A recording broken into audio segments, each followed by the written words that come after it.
Muy bien, veamos la parte, doctores, ahora de fiebre en pediatría, ¿correcto? Muy bien, partamos de definiciones y cómo es la medición de la temperatura. Muy bien, en definiciones vamos a recordar dos términos, que es hipertermia y fiebre, ¿correcto? ¿Cuál es la diferencia, doctor? Ok, la diferencia es la siguiente, ¿ok?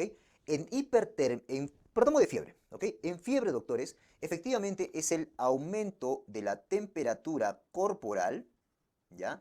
Pero debido mejor dicho, mediado o que sí va con la elevación del set point, es decir, la regulación del hipotálamo. Tú te acordarás, un paréntesis, que el termorregulador de tu cuerpo, el set point, es el hipotálamo. Es el que regula, es el que dice manda para arriba, manda para abajo, para fiebre, para hipotermia o para normal, ¿correcto? Muy bien.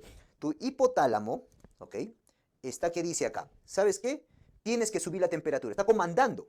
Si este aumento de temperatura corporal está comandado o está regulado por el hipotálamo, ok, eso es lo que ocurre en la fiebre.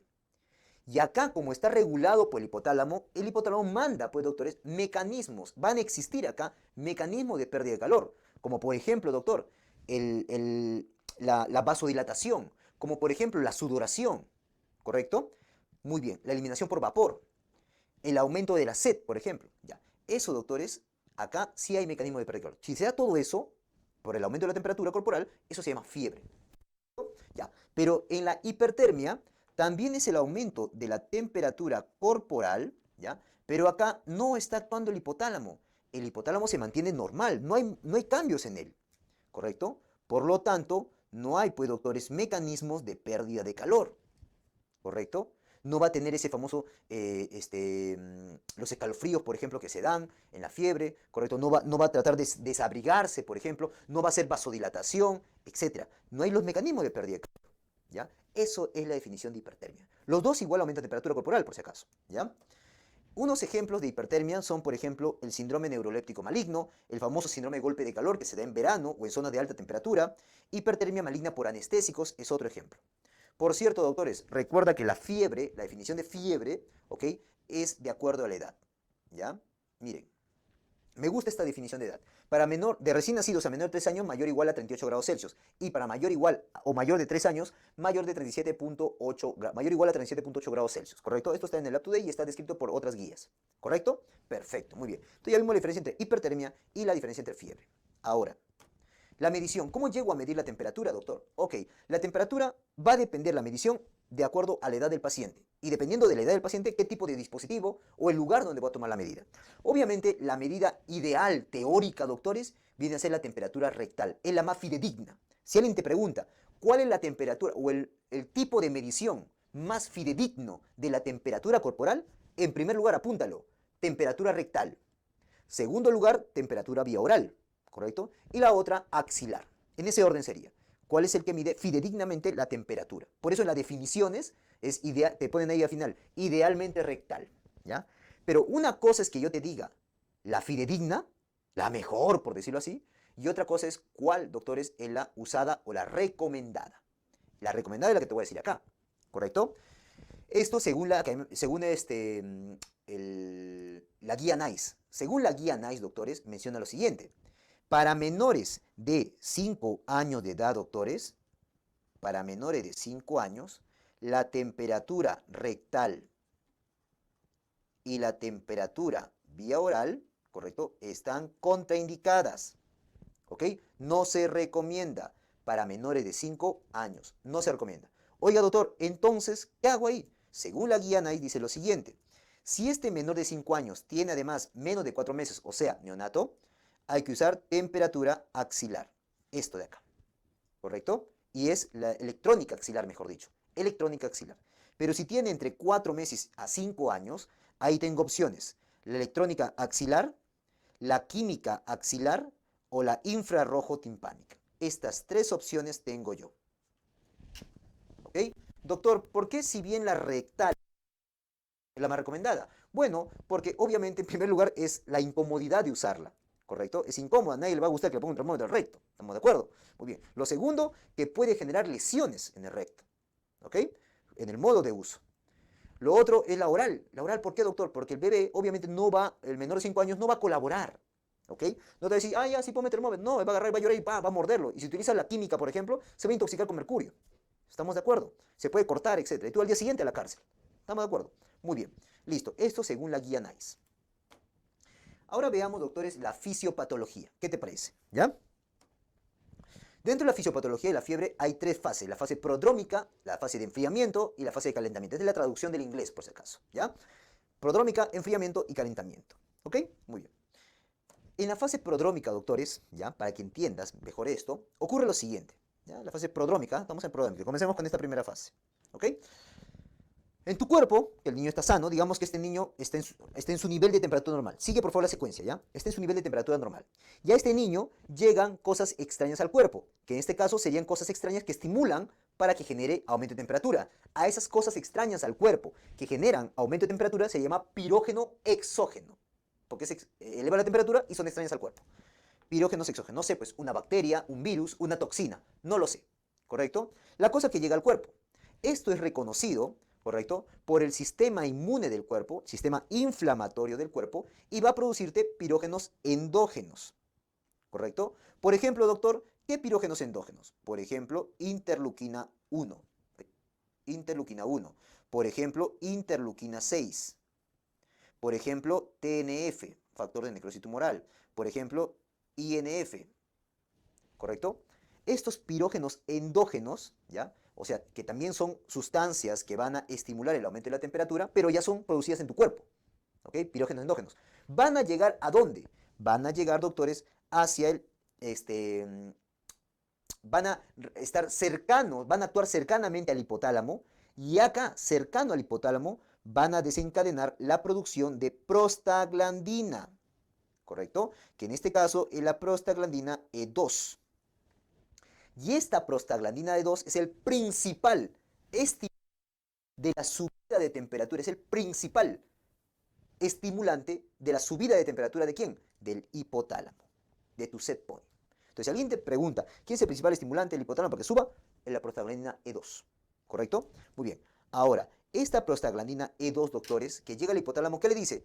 Oye, hipotálamo, mira, date cuenta que el hipotálamo está a la misma altura. Mira, digamos que mi mano de acá, mi puño de acá, ¿correcto? Viene a ser, pues, el cuerpo del paciente, la personita. Y mi otro puño, que lo voy a poner así, es el hipotálamo, ¿ya? Muy bien. En este primer momento, están al mismo nivel de temperatura, ¿correcto? Ya, muy bien. Viene la prostaglandina 2 y le dice, oye, hipotálamo, tienes que subir. Y el hipotálamo obediente sube. Sube de temperatura. Y mira, ya, subió. Y en ese momento, doctores, la personita, ¿dónde se quedó? Abajo. Se quedó abajo. Mira cómo pasa, ¿no? Mira la flecha. ¡Pum! Ahora está abajo.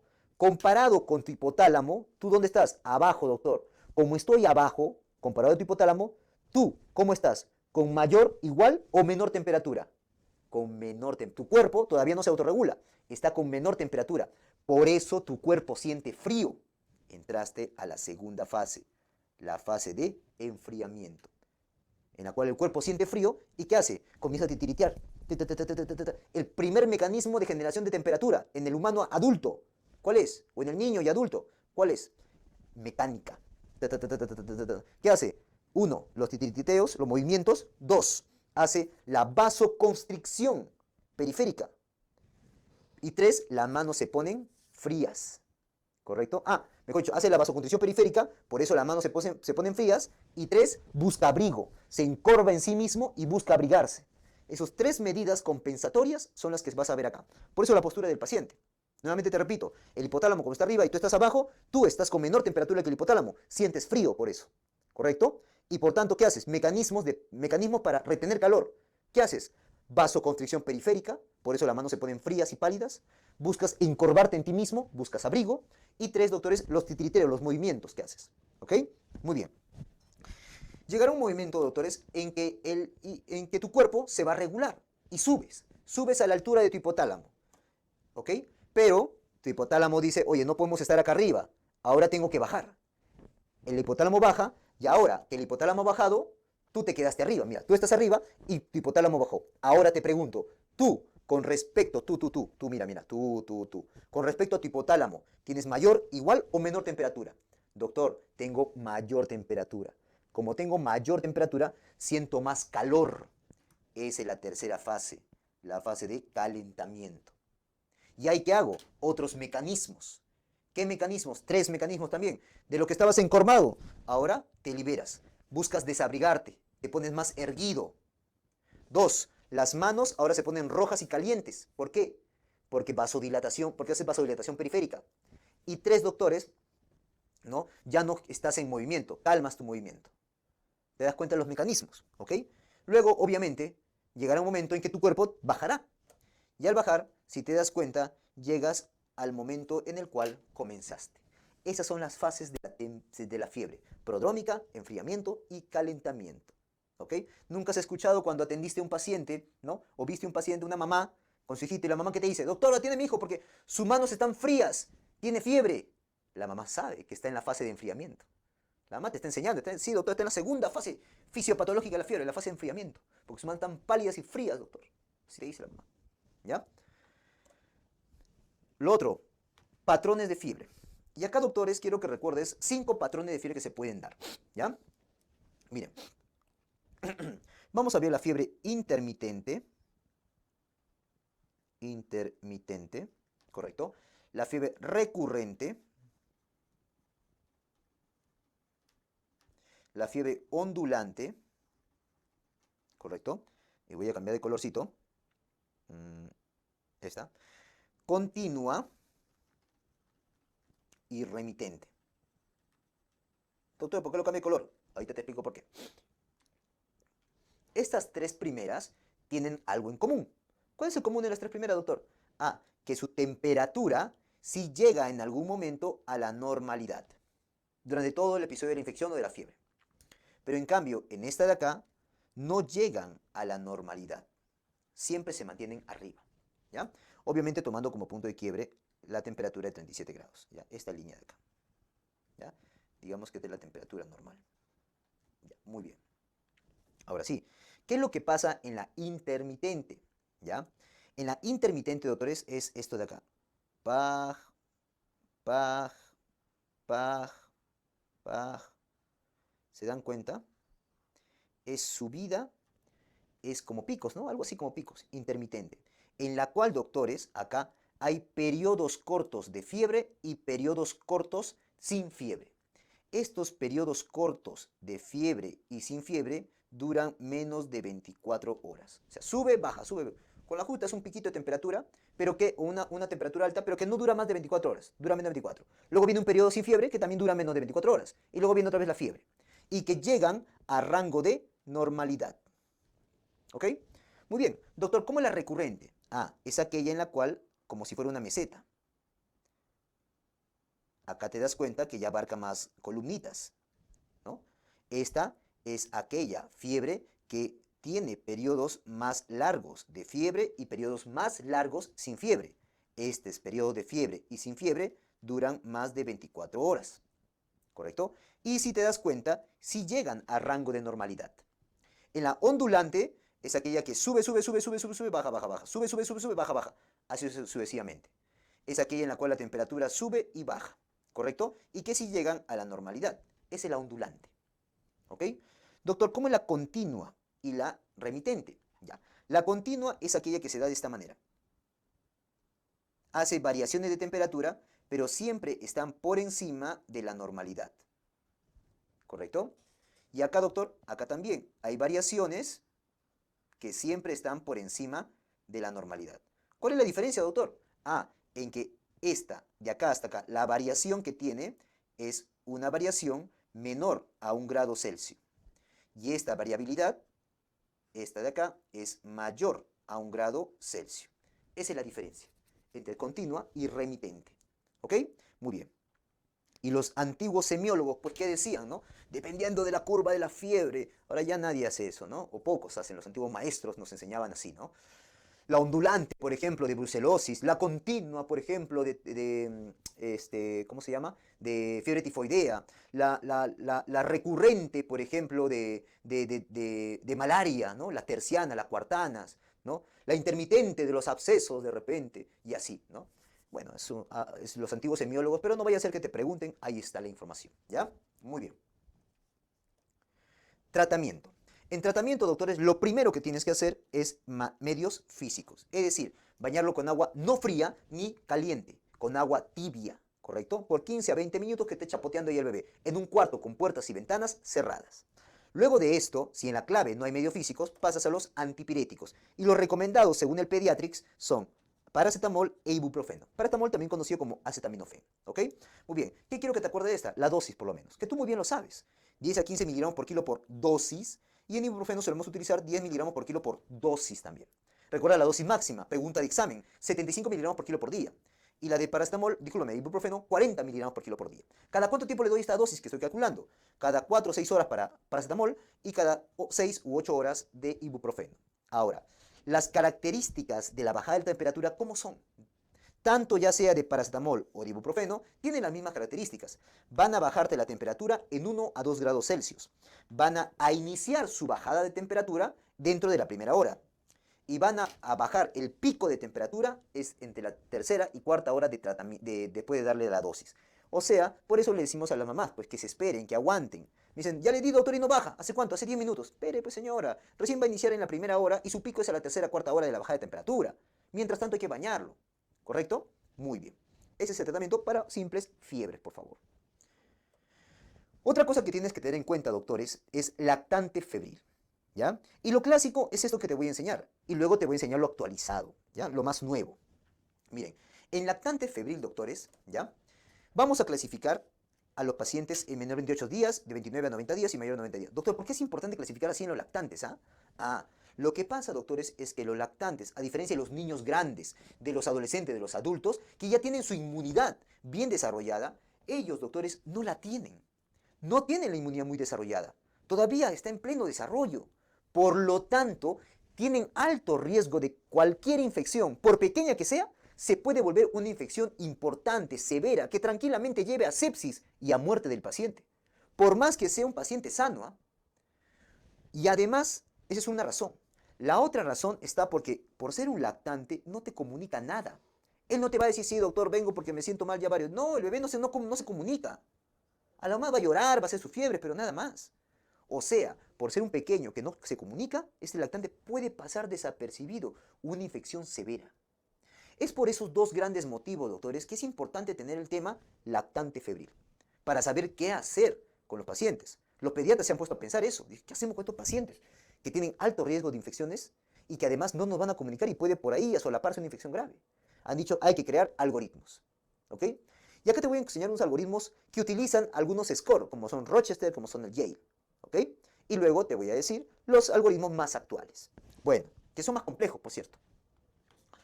¿Qué hacemos cuando es un menor de 28 días? Es un neonato. En esos casos, doctor, como vamos a ver en neonatología, lo que hacemos, obviamente, hay que pensar en sepsis neonatal. Lo hospitalizamos, le pedimos exámenes tipo hemograma y PCR como mínimo, y si requiere cultivo, iniciamos antibióticos. Bueno, en este caso sí requiere. Entonces, cuando digo acá exámenes, me refiero a hemograma, me refiero a PCR y me refiero a cultivo. Obviamente, hemocultivo. ¿Por qué? Porque le voy a iniciar antibiótico empírico. Y como vamos a ver en neonatología, es AMPI más GENTA. Punto. Si tiene entre 29 días y 90 días, ¿ya? Acá podemos aplicar el famoso Rochester. ¿Ok? Hay otras maniobras, otros algoritmos más actuales donde hay pruebas como el STEP-TEP, ¿no? Que se va a utilizar ahora, pero no va a ser que te pregunten todavía de Rochester, así que hay que verlo. Para cuando tiene 29 a 90 días, ¿ya? Tienes que preguntarte. Está bien, tiene fiebre, pero no es neonato, como para que me asuste tanto. Tiene 29 a 90 días y tiene fiebre. Y no sé por qué la fiebre. Yo tengo que preguntarme ahí, ¿tendrá una fiebre que será la expresión de una infección severísima? Como no sabes, entonces se ha creado este criterios de Rochester, en la cual consisten ciertas preguntas, que no es importante recordarlas, no te preocupes, pero la cosa es recordar que hay un criterio de Rochester. ¿Ok? Estos parámetros de Rochester hay que evaluar en el paciente. Y yo tengo dos resultados acá, que sí tenga riesgo de infección severa o que no lo tenga, o no tenga características. Si luce bien, o sea, no tiene característica de infección severa por Rochester, ok, manejo ambulatorio. Señora, tráigalo mañana, pasado, y vemos cómo va. Pero si tiene carita triste, o sea, si sale con un riesgo de enfermedad severa, o sea, si parece por Rochester, ¿sabes qué? Señora, se va a quedar. Lo hospitalizamos, le pedimos exámenes y le iniciamos antibióticos. ¿Qué antibiótico, doctor? Ya te he dicho exámenes, ¿sabes? Hemograma, PCR cultivo. Ceftriaxona o cefotaxima. Más menos AMPI, si es que hay riesgo de listeria, por ejemplo, o más menos vancomicina, si es que hay riesgo de meticilino resistencia, por neumococo o por estafilococo. ¿Estamos de acuerdo? No te olvides, ¿ah? Por cierto, no, eso te digo al final. Muy bien. Y si tiene más de 90 días, doctor, más de 3 meses hasta 3 años o hasta antes de los 3 años, en esos casos yo puedo aplicar ya no Rochester, sino Yale. La escala de Yale. Y parecido, en esta escala de Yale, doctores, yo voy acá a determinar si es que luce bien o luce mal. O sea, si parece que tuviera una infección severa o no parece. Si luce bien, carita feliz, ok, lo mando a la casa, manejo ambulatorio, control precoz por consultorio. Pero si no, carita triste, lo hospitalizo, hemograma PCR, cultivo, inicio antibiótico, tipo ceftriaxona o tipo cefotaxima, y más o menos vancomicina si pienso que hay resistencia, mejor dicho, si es que hay meticilino resistencia a neumococo o estafilococo. ¿Correcto? Eso ya depende de la comunidad. Muy bien. Esto sería lo más simple, doctora, lo más simple, ¿ya? Aprovechando esta oportunidad, o estos antibióticos que ya te estoy mencionando, bueno, quisiera decirte lo siguiente. ¿Cuánto suele ser la dosis de la ceftriaxona, de la cefotaxima, que son cefalosporinas? La dosis de ceftriaxona, apúntalo por favor. La dosis de ceftriaxona suele ser 50 a 100 miligramos por kilo por día, dividido en 2 dosis, ¿ok? De cefotaxima, 100 miligramos por kilo por día a 200 miligramos por kilo por día. 100 a 200. No te olvides, ¿ah? Ceftra, 50 a 100. Cefotaxima, 100 a 200. En los dos casos le damos cada 12 horas. O sea, dividimos la dosis cada 12 horas. ¿Ok? O sea, lo dividimos en 2 dosis. Otro datito. Si bien te dije que ceftriaxona su rango es de 50 a 100, tú prefieres usar 100 cuando hay sospecha de 2 cosas. MEC, o sea, meningitis, o sepsis. Lo mismo, cefotaxima, que es de 100 a 200, prefiero usar 200 cuando hay sospecha de MEC o sepsis. Punto. ¿Ya? Ahora, eso es lo más simple. Pero, doctores, vamos a ampliar esto. Vamos a profundizar en esto. ¿Qué te parece? Y basándome en la Asociación Española de Pediatría, doctores, ¿ya? Tenemos que recordar lo siguiente. Voy más allá. Cuando llega un paciente, ya que te preguntan emergencias, cuando llega un paciente pediátrico a la emergencia o a la urgencia, ¿qué tengo que hacer? Atención de urgencias. Y en la atención de urgencia, doctores, ¿ok? Tengo que hacer 4 cosas importantes. La evaluación inicial, la evaluación primaria, la evaluación secundaria y la evaluación terciaria diagnóstica, que ya son pruebas. En la evaluación inicial aplico el triángulo de la evaluación pediátrica, el famoso TEP, por su acrónimo TEP, ¿ok? Por sus iniciales. En la primaria evalúo el ABCD, vía aérea, ventilación, circulación, discapacidad y evaluación completa. La evaluación secundaria hago 2 cosas, ya amplío ahí, con interrogante, utilizando el método sample, ¿ok? Y la exploración topográfica, como dice la mnemotecnia, de pie a cabeza. Y por último, el cuarto, que es la evaluación terciaria y diagnóstico. Eso es lo que hace en atención de urgencias, esto lo vemos más en la práctica. Lo que quiero que recuerdes con esto, doctores, es lo que tenemos que aplicar normalmente en la atención de urgencia de un paciente pediátrico que llega justamente a urgencias. Y de estos, importante es el triángulo de evaluación pediátrica. ¿Por qué quiero que recuerdes esto? Porque en los algoritmos que te voy a mostrar, esto es lo que determina si el paciente luce bien o luce mal, o sea, estable o inestable, ¿correcto? Y recuerda que el triángulo de evaluación pediátrica mire justamente 3 lados, 3 cosas, 3 aspectos, o mejor dicho, 3 acápites. El aspecto general, la respiración y la circulación, el ARC, ¿ok? En el aspecto del tono, la reactividad, la mirada, la reacción, el llanto, cómo llora, cómo se comunica. En la respiración, lo voy a agrandar para que lo veas, ¿ya?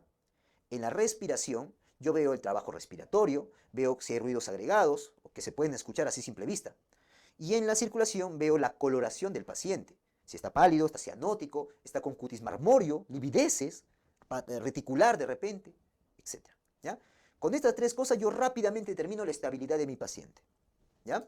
Bueno, entonces esta secuencia de atención de urgencias simplemente te traje acá para que recordaras el triángulo de la evaluación pediátrica, porque es lo que vas a ver en estos algoritmos, ¿correcto? Ahora, como vamos a ver en los algoritmos, me estoy adelantando con este cuadro, ¿ya? Por favor, entiéndelo así. Este cuadro debería estar después, pero me estoy adelantando porque no tengo espacio después. Miren, cuando vamos a ver los cuadros, los algoritmos, ¿ya? Hay situaciones en las cuales el paciente luce bien con el triángulo pediátrico o luce mal por el triángulo pediátrico, ¿correcto? Muy bien, vamos a ver eso. Ahorita volvemos a este cuadro. Y vamos a dividirlos así, según sea menor de 3 meses o mayor de 3 meses. Si es menor de 3 meses, doctores, este es el algoritmo que tú tienes que utilizar. Mira, ahí está. ¿Ok? En ellos, menor de 3 meses, se aplica el step by step, ¿correcto? El step o step by step, ¿ya? En la cual, en base al triángulo de evaluación pediátrica, el TEP, yo determino si está alterado, o sea, inestable, o si está normal. Si está alterado, aplicas todo esto rápidamente, ¿ok? Incluyendo antibióticos. Ya, doctor, ¿por qué antibióticos? Ya, estos son los antibióticos que debes usar, ¿ok? Cuando está inestable o anormal por el triángulo pediátrico. Si esto sale anormal, le vas a dar estos antibióticos, de acuerdo a la edad, menor de 3 meses, mayor de 3 meses. ¿Estamos de acuerdo? ¿Ya? Muy bien. Mira, no te olvides, ¿ah? Ahí está, ¿no? Si es menor de un mes, AMPI, más cefotaxima y más, bueno, más o menos en realidad aciclovir. O si es de 1 a 3 meses, cefotaxima más vancomicina y considerar AMPI si es que hay riesgo de listeria monocitógenes o enterococos. Y puedo agregar aciclovir incluso, ¿ya? En menor de un mes o de 1 a 3 meses, en los dos casos. Ahora, entonces volvamos acá. Ahí está. Solo para que entiendas y le des una leída. No sé que te quieran preguntar, porque esto es algo nuevo. Este es 2020. ¿Ya? Alterado, le das estos antibióticos que hemos mencionado. Si sale normal por el triángulo pediátrico, pregúntate la edad. Si es menos de 21 días, como neonato, ¿qué haces? Pides examen de orina, tierra reactiva, gran urocultivo, hemograma PCR, punción lumbar y lo ingresas al paciente porque es neonato. Si es más de 21 días, pide la tierra reactiva de orina y ve si hay leucocituria o no hay leucocituria. Si hay leucocituria, gran cultivo, hemograma y considerar el ingreso en función de la edad y parámetros analíticos. Y considerar manejo ambulatorio si más de 2 meses con analítica normal. Si no hay leucocituria, pide gran cultivo, hemograma, PCR, ve la analítica, ves cómo está la procalcitonina y luego ves cómo está el PCR y los neutrófilos en el hemograma. ¿Ya? Si tú decides ingresarlo o darle antibiótico, ¿ya? Ingreso con antibióticos, ¿correcto? Acá están los antibióticos que debes usar. Ahí dice, pautas de antibiótico-terapia empírica en lactantes menor de 90 días. ¿Ok? Con TEP normal. O sea, si en alguna parte del algoritmo, exceptuando esto de acá, si en alguna parte decide el antibiótico, estas son las antibióticos que deberías dar. En menor de un mes, AMPI más Genta, obvio, ¿no? Si no hay pelocitosis. Si hay pelocitosis, AMPI más cefotaxima por el riesgo de meningitis. De 1 a 3 meses, si no hay pelocitosis, o sea, en el líquido cefalorraquídeo, cefotaxima, también puede ser ceftriaxona por si acaso, ¿ya? Y considerar AMPI si es que hay listeria o enterococos. Y cefotaxima más banco si es que hay pelocitosis y asociar ampicilina si hay listeria o enterococo. O sea, riesgo de este. ¿Te das cuenta? Este es para el menor de 3 meses. Lo mismo, de 3 meses a 24 meses. Aplicamos el mismo algoritmo o parecido. El triángulo pediátrico, veo si está alterado. Acá hago 1000 acciones incluyendo el antibiótico. ¿Correcto? Muy bien. Si es normal, pregúntate cuánto es la temperatura máxima. Por eso en pediatría es muy importante la temperatura. No es lo mismo 38 o 39.5, por ejemplo. No es lo mismo. ¿Ya? Si es menos de 39, si es mayor o igual a 39. Si es mayor o igual a 39, lo primero que tienes que descartar es hito. ¿Ok? Entonces, si tiene leucocituria, pasas a esto. No, entonces ves si tiene vacuna conjugada contra neumococo. Y acá, si hay leucocituria, sospechar hito. Ya, y lo manejas como hito. Pero si no hay leucocituria, ves la vacuna, si es que tiene antecedente de vacuna conjugada para neumococo. Entonces ves acá, si ha recibido más de 2 dosis y tiene temperatura mayor o igual a 40.5, o si ha recibido menos dosis y tiene temperatura mayor o igual a 39.5. Acá lo mismo, solamente que menos, ¿ya? Es lo mismo. Lo voy a agrandar para que lo veas. Ahí está. ¿No? Lo mismo esto con esto, solamente que acá es mayor, igual, y acá es menor, ¿ya? Luego pides analíticas, ¿correcto? Acá le das de alta y vigilancia. Le pides analíticas y lo ve los restantes de fase aguda. Si están elevados, como estos de acá, ok, le inicias antibiótico, ¿correcto? Y si está normal, le puedes dar alta con controles. Ahora, si voy a iniciar antibióticos, pueden ser estas de acá. Ahí está, lactante de 3 a 24 meses. Si hay leucocituria, estos antibióticos, cefixima, porque hay riesgo de ITU. O si no hay leucocituria con elevación de lactante de fase aguda, lo que te comentaba, ceftriaxona a 50 por kilo, que ha sido pregunta de examen. Máximo 2 gramos. ¿Correcto? Muy bien. Entonces recuerda, si yo te pregunto, ¿cuál sería el antibiótico más noble en usar en lactante febril? Las cefalosporinas. Si es un lactante grande así, ceftriaxona. Si no, cefotaxima. Y cuando es pequeño, neonato, ampigenta. Cuando hay riesgo de listeria o enterococos, le agrego ampi. ¿Se dan cuenta? Muy bien. Yo sé que son algoritmos mucho más complicados, pero así está. ¿Qué podemos hacer? ¿Ok? Dale una leída, por favor. No vaya a ser que quieran preguntarte sobre esto. ¿Ok? Otro tema que tienes que ver es sepsis en pediatría. Y dentro de sepsis, doctores, seguimos manejando pues lo que es la guía campaña 2020, ¿correcto? Con ligeras actualizaciones que te las voy a comentar. Bueno, lo primero es reconocer que el paciente cuando llega grave a tu emergencia y está séptico o hospitalizado, tenemos que conseguir un acceso venoso o intraóseo. La cosa que consigas un acceso venoso porque tienes que pasarle o bolos o fármacos antibióticos lo más pronto posible, dentro de la primera hora, idealmente. No te olvides eso. Y digamos que el paciente, como está con disfunción, como está con llenado capilar prolongado, frialdad distal, requiere sus bolos. Perfecto. En el manejo de shock séptico, ¿ya? El tema lo puse sepsis, pero en el manejo de shock séptico, lo primero que tengo que hacer, doctores, este shock séptico, ¿ya? Para que no te confundas, es darle los bolos. Y según la guía es 10 a 20 cc por kilo por bolo. ¿Correcto? Muy bien. Con un máximo, doctores, de 40 a 60 por kilo por hora. Máximo. O sea, ese 20 lo puedo repetir 3 veces. Entiéndelo así. ¿Ok? Un máximo. O de repente, hasta que haya signo de sobrecarga de volumen. Como por ejemplo, crépitos, dificultad respiratoria. Entonces, ajustar de acuerdo a la función cardíaca y suspender si el paciente mejora o si tiene sobrecarga de volumen. ¿Qué signo de sobrecarga de volumen? Apúntalo ahí. Crepitantes a la auscultación, obviamente, y dificultad respiratoria. ¿Ya? Ya, doctor, ya hice los bolos, pero el paciente no mejora. Ok, si no mejora con los bolos, estoy manejando un shock séptico, ¿ah? Tengo que pasar al manejo de fármacos. ¿Ya? Por ejemplo, ya le di más de 40, más de 60 cc por kilo, ya le pasé ese volumen. Tengo que pasar fármacos. En la guía anterior, ¿correcto? Mencionaban todavía los términos shock caliente, shock frío, lo cual en la última guía de campaña para supervivencia de sepsis ya lo están quitando. Lo están quitando esa terminología. Antes la terminología que era, no me sé que un loquillo te quiera preguntar, la terminología decía lo siguiente: shock caliente, cuando la mano está roja y caliente, ¿correcto? Shock frío, cuando la mano está fría y pálida. Doctor, ¿y eso por qué? Ah, shock caliente porque está haciendo vasodilatación periférica. Y shock frío porque está haciendo vasoconstricción periférica. ¿Correcto? Y dependiendo si era shock caliente o shock frío, le daba un fármaco. Cuando era caliente o frío, tenía opciones: noradrena y adrenalina. Doctor, ¿pero cuál para cuál? ¿Cómo se acordaba usted? Mi mnemotecnia era la siguiente: entre caliente y frío, ¿cuál tiene palabra más grande? Doctor, caliente pues, y frío más corta, ¿ya? Entre noradrenalina y adrenalina, ¿cuál tiene palabra más grande? Noradrenalina. Ah, ya, pues al caliente, dale noradrenalina. Y al frío, adrenalina. Esa era la guía previa. Obviamente hay una explicación fisiopatológica por los receptores, obviamente, ¿ok? Pero ese era para acordarse. Ahora, la última guía ya no menciona eso. La última guía dice lo siguiente: puedes utilizar adrenalina o noradrenalina. Puedes utilizarla. Pero eso sí, puedes priorizar utilizar adrenalina cuando hay signos de disfunción ventricular. Ahí sí. Prioriza adrenalina cuando hay disfunción ventricular. Ahí puedes, pero puedes utilizar los dos, dice. Utiliza cualquiera. Y eliminamos ese término de shock caliente, shock frío. ¿Ya?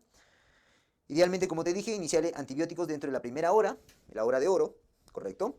Y siempre vas a pedir diferentes exámenes, pero los importantes que tienes que pedir es cultivo, porque justamente tienes que iniciar antibióticos y ver lactato, AGA, electrolitos, etc. Corregir los electrolitos, etc. Diferentes pruebas, ¿ok? No te voy a volver engorroso el manejo de shock séptico, porque es un montón, esto es una guía de cientos de páginas, pero creo que estos son los datos importantes que alguien te podría preguntar sobre shock séptico o sepsis en pediatría, ¿correcto? Muy bien.